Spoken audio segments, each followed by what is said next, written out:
Video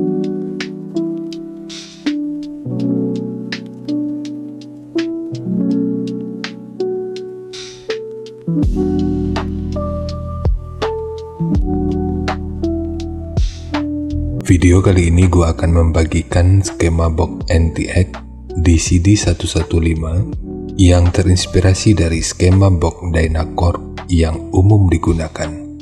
Skema ini dikhususkan untuk transducer speaker ACR Fabulous dengan tipe PA100152MK2 revisi pertama, produksi 20 Februari tahun 2024. Karena volume internalnya yang kecil dan portnya yang lebih besar, maka untuk versi bass reflect di sini gua lewatkan. Jadi tanpa berlama-lama, sekarang kita ulas aja spesifikasi teknis dan TS parameternya. Kita mulai dari ukuran transducer speakernya.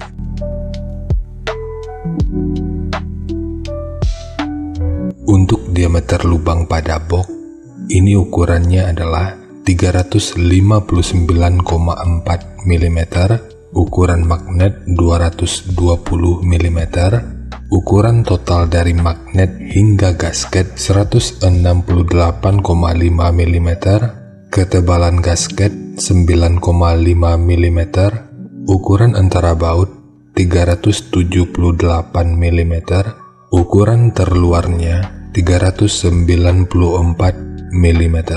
Dan mungkin masih ada istilah yang salah dari cara penyebutannya, dan di waktu berikutnya akan terus gua coba untuk perbaiki. Sekarang kita beralih ke spesifikasi teknis dan TS parameternya.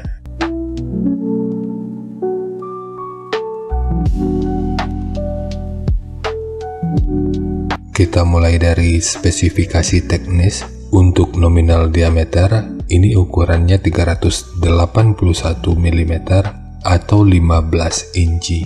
Impedansinya 8 ohm, nominal power handling 900 watt, program power 1800 watt.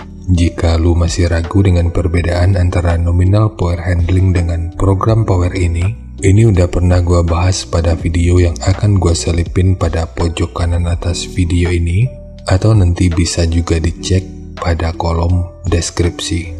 Kemudian untuk rentang frekuensi mulai dari 55 sampai 3000 Hz.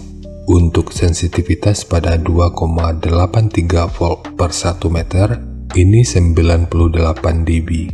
Ukuran voice coil-nya 99,2 mm atau 3,9 inci. Dan untuk spesifikasi lanjutan bisa dilihat sendiri. Sekarang kita beralih ke spesifikasi utama, yaitu TS parameternya. Untuk Fs-nya ini 52 Hz, DCR 5,2 ohm, PTS 0,48, Cache 0,51, QMS 7,82, MMS 143,6 gram, GMS 0,07 mm per Newton, BL 21,9 Tesla meter, fast 66,6 liter, efisiensi 1,76%, SD 850,1 cm persegi, dan XMAX 11,58 mm. Dan untuk jenis box speaker, ini lebih direkomendasikan untuk digunakan pada box dengan lubang angin. Karena untuk EBP-nya, ini sekitar 102. Cara mengetahui EBP ini juga udah pernah dibahas pada video yang akan gue selipin pada pojok kanan atas video ini, atau nanti bisa juga dicek pada kolom deskripsi. Dan dari spesifikasi yang ada, cukup besar kemungkinan kalau komponen ini juga digunakan pada mode PA100182MK3 atau versi 18 incinya. Sekarang kita masuk aja ke rincian semuanya.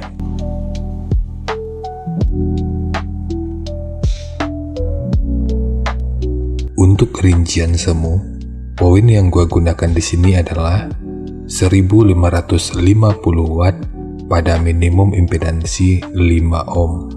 Untuk keamanan dan penggunaan jangka panjang serta respon frekuensi yang lebih maksimal, jika menggunakan mode paralel, sebaiknya gunakan maksimal 2 box atau 2 speaker di setiap channel amplifiernya.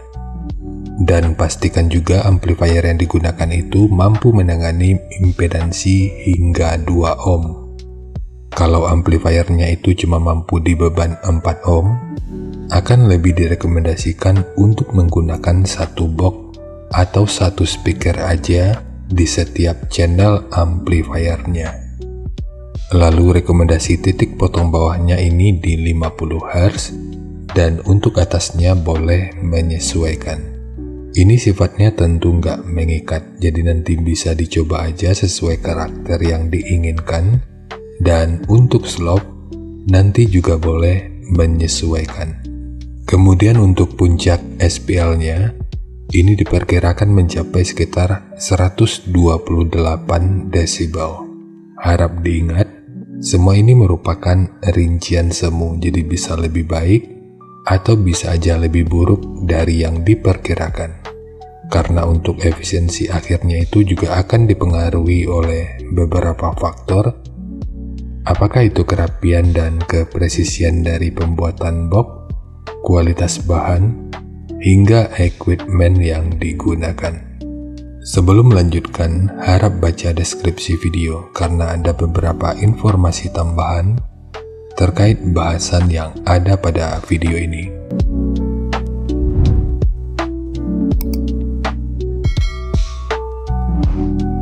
Dan berikut referensi yang gua gunakan dalam mendesain skema box speakernya.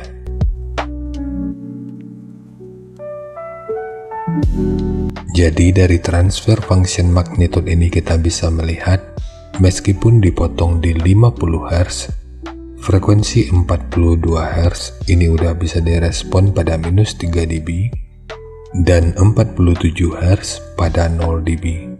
Kemudian untuk respon dari portnya,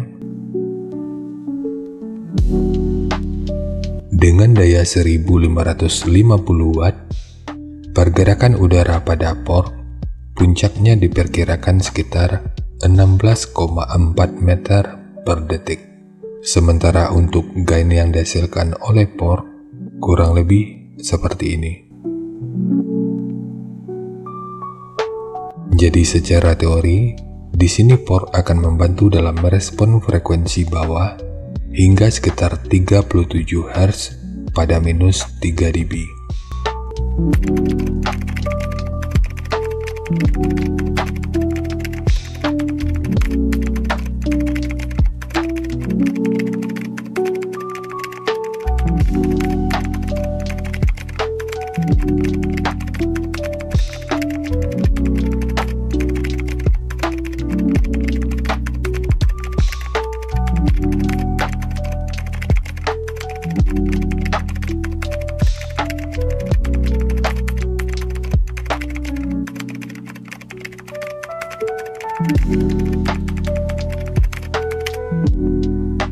Sekarang langsung kita bahas aja skemanya.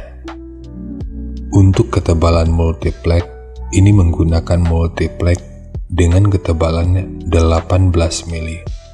Kita mulai dari tinggi, jadi tinggi box ini adalah 700 mili, panjang ke belakang 760 mili, kemudian lebarnya 540 mili. Yang perlu diingat, ketiga poin ini merupakan ukuran terluarnya. Sekarang kita beralih ke ukuran internalnya. Untuk port, tinggi portnya adalah 140 mili. Sementara untuk sekatnya atau triplek yang ini, yang kalau kita ukur dari sudut ini sampai ke sudut ini ukurannya adalah 540 mili.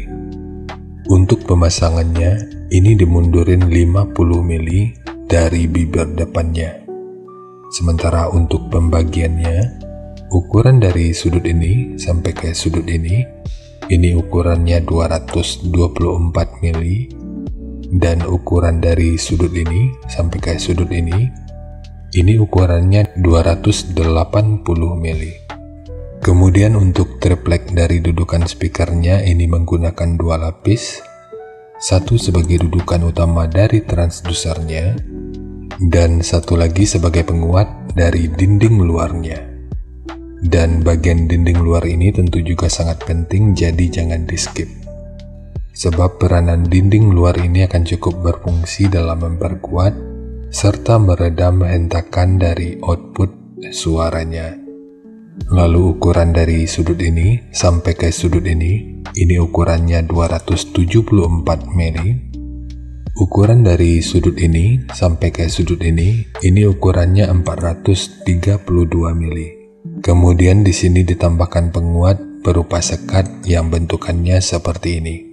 Untuk ukurannya 260 mili dengan ketebalan 36 mili. Biar lu nggak ragu, 36 mili ini merupakan hasil penggandaan dari 2 potong multiplex 18 mili. Kemudian di sudut ini dan ini ditambahkan segitiga yang bertujuan untuk meminimalisir kebocoran dan meningkatkan aerodinamika, sehingga proses resonansinya itu bisa berfungsi dengan lebih optimal. Sementara untuk handle, ini hanya untuk estetika dari penyajian videonya aja. Namun jika lu ingin menggunakan handle triplek seperti ini, akan lebih baik jika sudut luar dan dalamnya dibentuk seperti ini.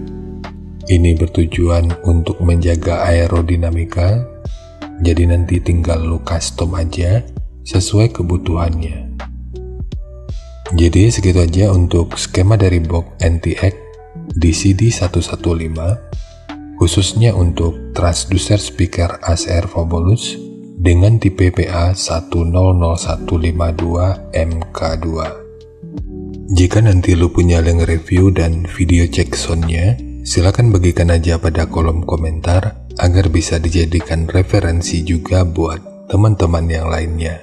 Terima kasih untuk lu yang udah nonton sampai detik ini. Bagaimana tanggapannya atas bahasan kita kali ini? Sampaikan aja pada kolom komentar biar kita sama-sama bisa belajar agar lebih baik lagi.